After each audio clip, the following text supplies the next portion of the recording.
Oh, Nate was telling me that you're into hunting. Oh yeah, yeah.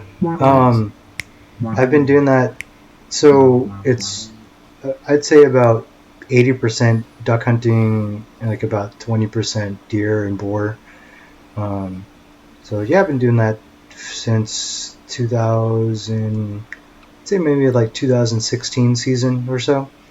Nice. And yeah, just been kind of doing it ever since. It's been fun, you know. Like you, at least in this day and age where we kind of buy everything and we don't really grow our stuff. I mean, you know, you can grow tomatoes and plants and all that stuff, which is great. But how do you get meat if you're someone that does eat meat?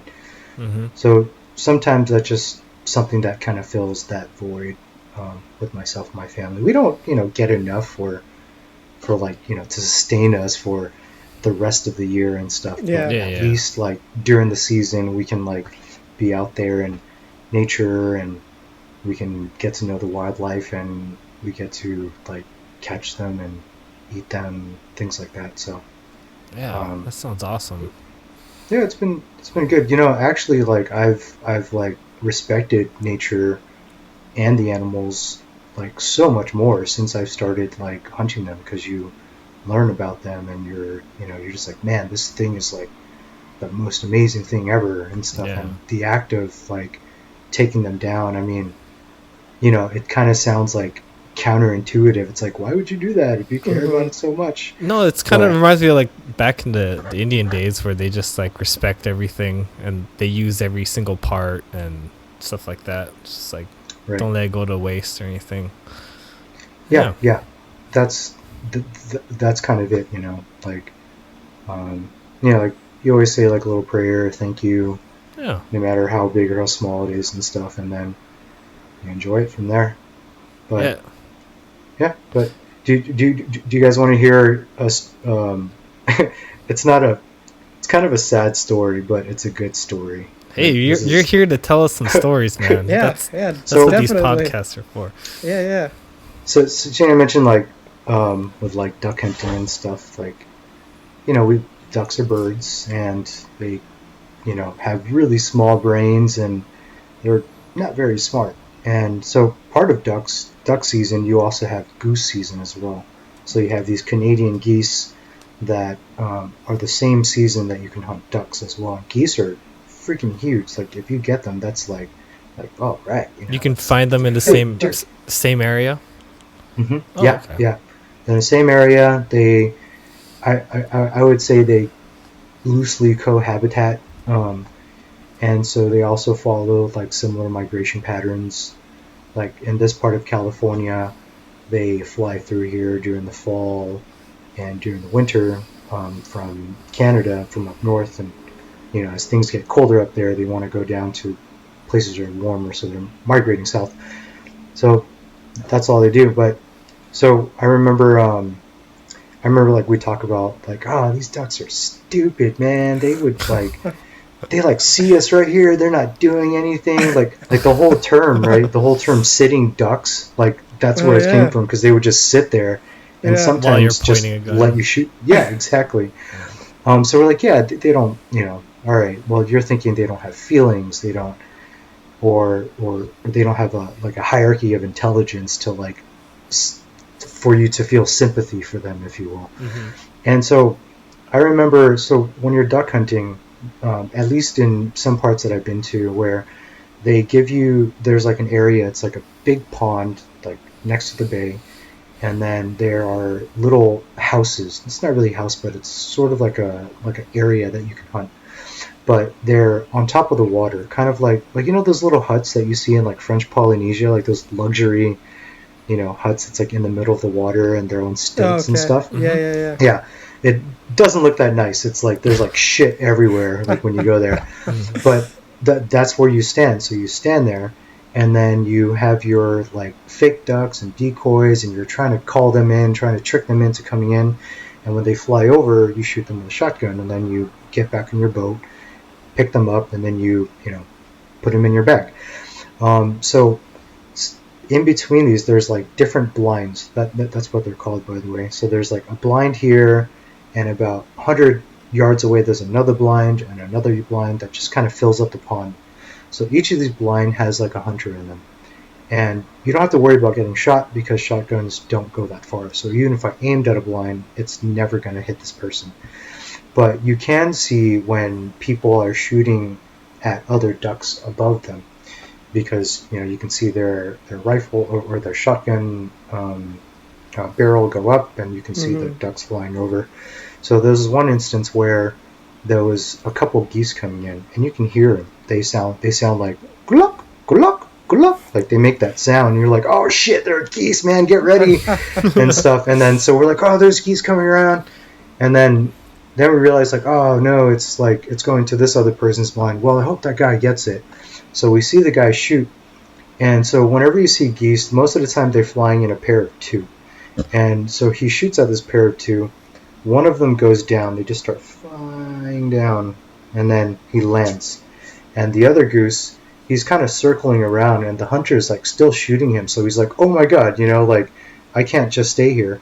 Well, later on, what we realize is that they come in a pair of two because they're bonded. So they've gone through like the whole migration together.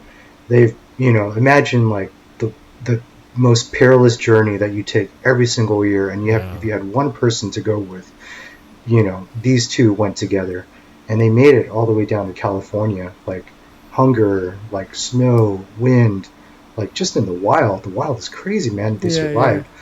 So what they do is that when one of them goes down, they go into the water with them, and they wait for them to die, and then they fly up after that, because it's their way of like knowing that their bonded partner has passed through, and they can move on or be depressed or whatever geese do.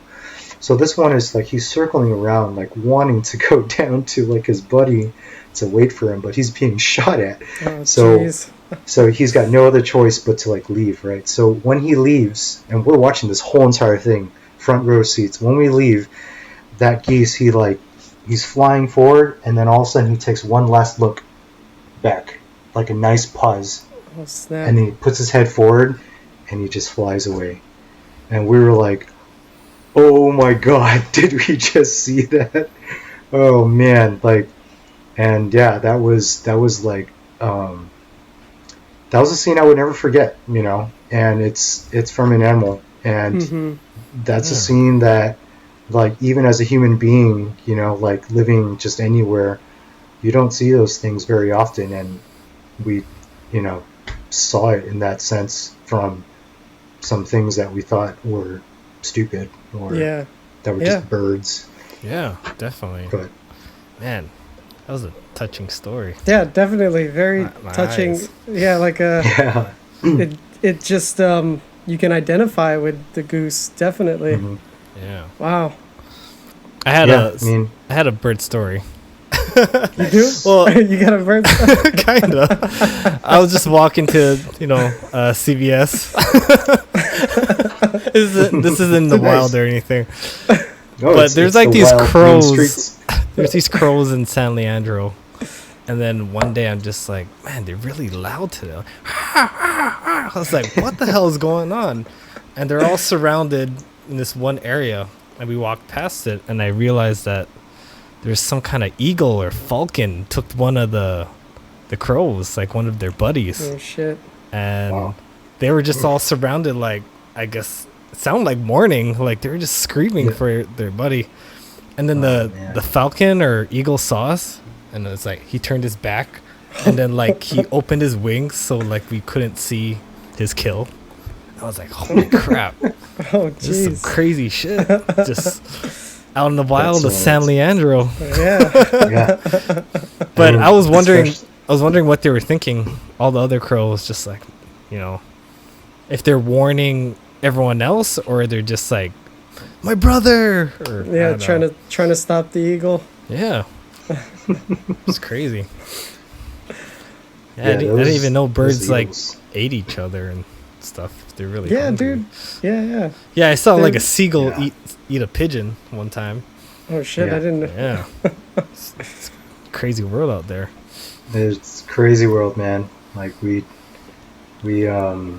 very lucky to have like cars and civilization and stuff like that. It's Yeah. it's so funny. Like I always think it's like, man, like what if I was like, or anyone, it's like what if we were an ant or something? Yeah. Well, actually, an ant would be really safe because they're just super organized, and But what if you were like, I don't know, like a mouse? Like we have this one vole in our garage that it's like a field mouse, and somehow it keeps on getting into the garage and just shitting everywhere on the floor. And I'm just like, dude, I swear to God, this fucking mouse, I'm gonna kill this thing. And my wife, like, she like never sees it, so she thinks I'm just like making shit up. I mean, she knows it's there, but she's joking because she's never seen it. The shit's the proof. Yeah, I was like, what do you think this is? It's like, man, you gotta like go in there, but he's just trying to survive, and yeah, he's gonna die eventually. But yeah, I've been kind of nicer to bugs lately. Just like my inclination is to smash them. Like, I'm gonna leave you alone today. Just trying to live their life. You didn't do anything wrong. Yeah, until they become an issue or something. Yeah, they bring all their friends. Even flies. Like I used to I don't know if I told you, Miguel, I use hairspray to like bring them down. What? No, you like didn't tell me that. it's if you don't have like was it raid or whatever? What do you use for? No, what do you use for flies? Just a swatter? Like a I thought it was, swatter? like a swatter or one of those electric things.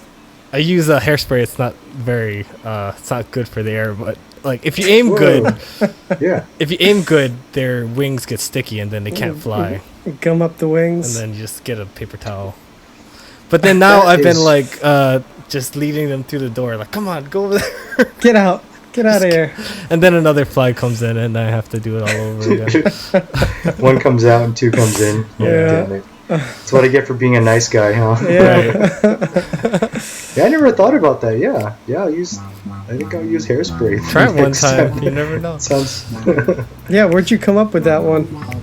Saw it online. That's how we find everything, right? Just saw it online. Yeah, it's a creative one.